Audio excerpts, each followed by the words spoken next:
Welcome back to Sales Remastered. I'm your host, Daniel, and in this episode, I'm actually going to share a true story with you guys that I walked away from a better person. I walked away from a little stronger and in the mindset game and emotional game, and it helped me realize how important it is not to mix emotion with your decisions. And so it was a story that I was being told just the other day of someone who works in the same industry, or I should say used to work in the same industry. They're actually laid off, not working right now.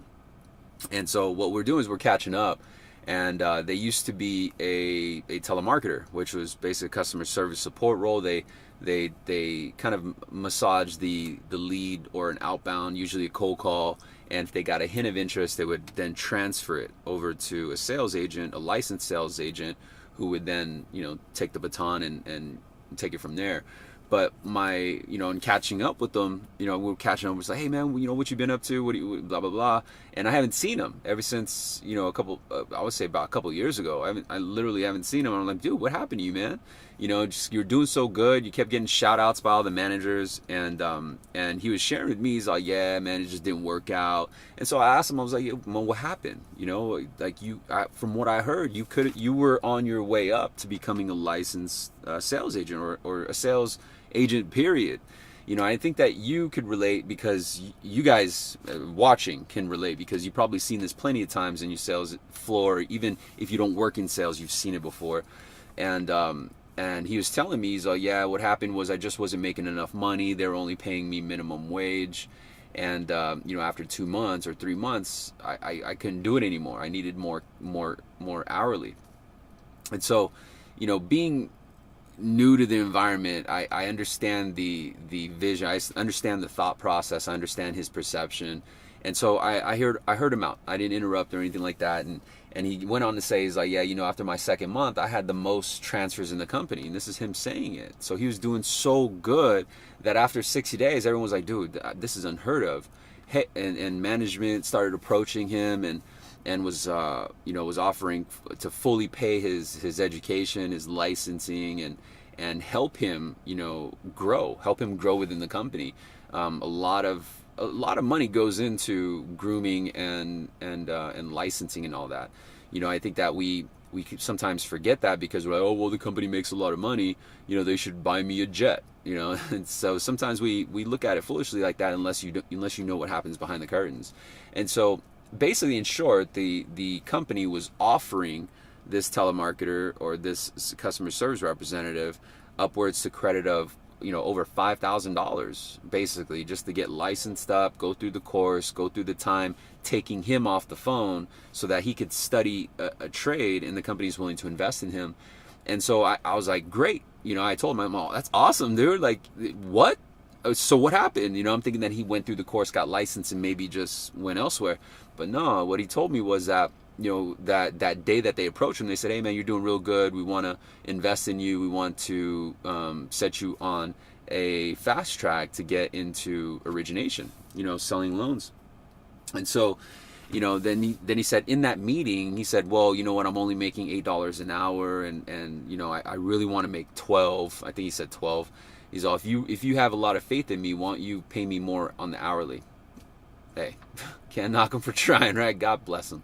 And so, I think a couple days went by, and they offered to say, you know what? Okay, we're confident in you. We'll raise it to 10. So they kind of met basically halfway in the middle. His minimum wage I think was $8, and instead of 12 they get 10, which is that's fair. Plus they're gonna pay for licensing, and so I'm like, okay, awesome. Then what happened? Thinking he's gonna tell you, he's all, no. I gave my 2 weeks notice in that same meeting, and I'm like, my jaw dropped. I'm like, what? And he's all, yeah, I gave my 2 week notice. I'm like, you know what? If that's all you guys think of me, then here's my 2 week resignation. And then I asked him, well, what'd they say? He's all, they fired me on the spot. I'm like, damn. You ever watch Friday and remember when Red gets knocked out by Debo, and they're playing craps in the driveway, and everyone goes, damn. That's exactly what I did. And I was like, man, are you serious? And so the entire time he keeps talking about more updates, but the entire time I'm just thinking in my head, what opportunity did you just pass up because you let emotion intertwine with common sense, right?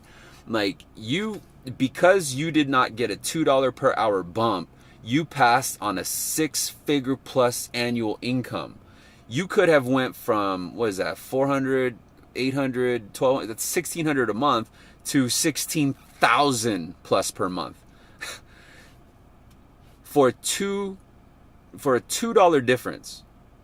So because you got paid $16 less per day, you passed up on an opportunity that can lead to 16,000 plus per month. Now, I'm no math scientist or anything like that, but I believe that's close to about $1,000, every work day if you don't work weekends. And you know what I mean? Like, I don't know, it baffled it blew my mind. And so so the only really reasoning that I came up with, like, how could someone turn that down, is because, one, they don't know, right? An individual, I can't blame somebody for not understanding the decision that they made. And then I started to think, wow, how many decisions did I make based off of emotion versus actually assessing the situation, looking at the big picture, and then making sure that that end result that I want, right? And I would imagine his end result at the time was more money, was to live more comfortable, was to have some sort of leverage and cash flow, and ideally build off of something, because you don't want to end up in customer service. You want to grow, right? Whether it's customer service manager or VP of customer service, you just want to grow. And I think that's natural, but in my opinion, I think he was too focused on the immediate relief. He wanted $2 extra so bad that he passed up on the $6,000 investment from the company to license him up, get him in the seat, put him in position to succeed. And so I went deeper into it. I was like, man, but why? Like, even if it was just $2, why couldn't you just grunt it out and just try it out? And so then I thought, like, you know what? Most of society, most of us at some point think our employers are against us. And it's because, again, emotion starts messing with your head. Emotion messes with our head so much that we think our management is against us. We think the employer is against us. We think our own clients are against us.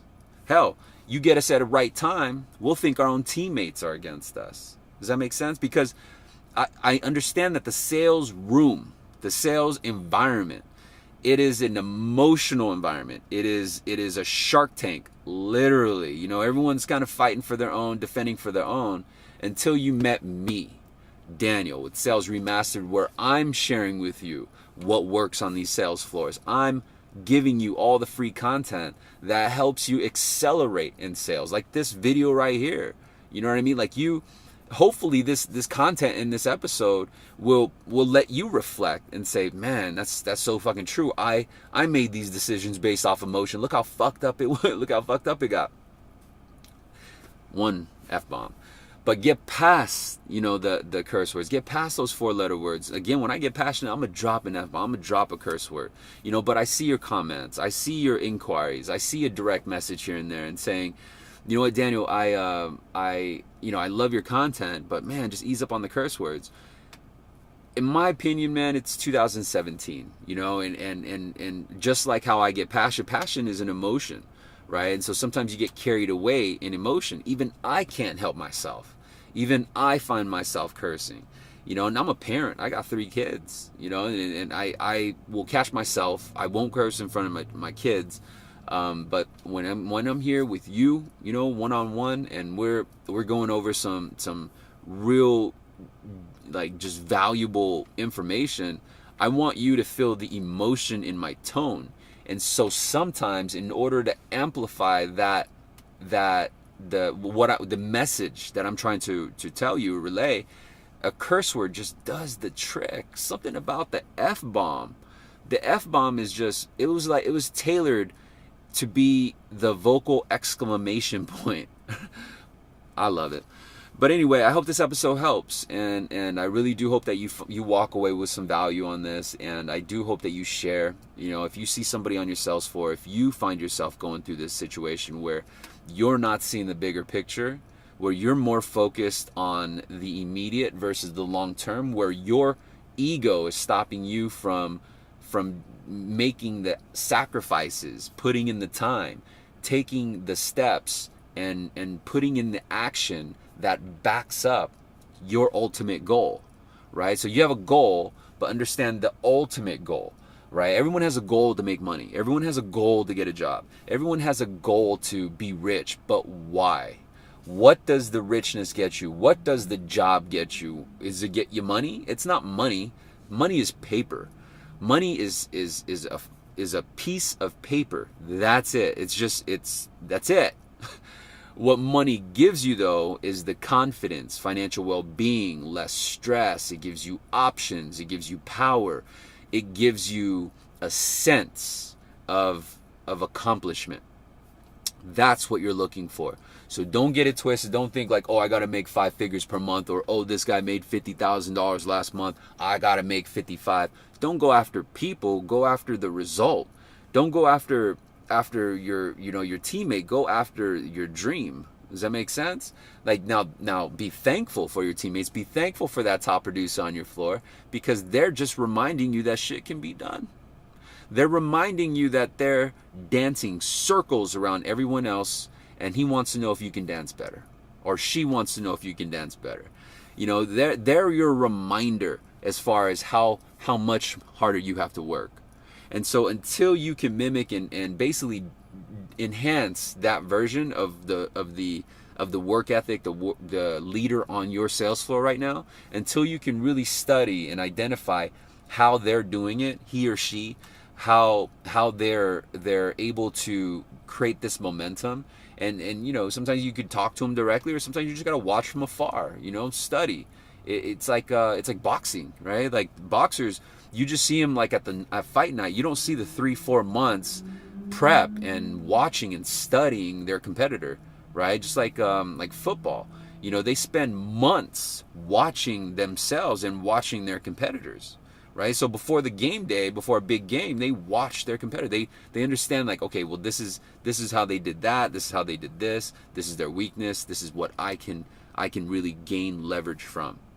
And man, before I go too deep into detail, I want you guys to please like, share, subscribe. Go check out @SalesRemastered here on YouTube, or here on Facebook, or here on Instagram. Some real good content, good information to keep you going, good information to keep you motivated, boost your morale, boost your relevance, boost your income and your attitude. I hope you guys have a great day, and I'll see you guys around.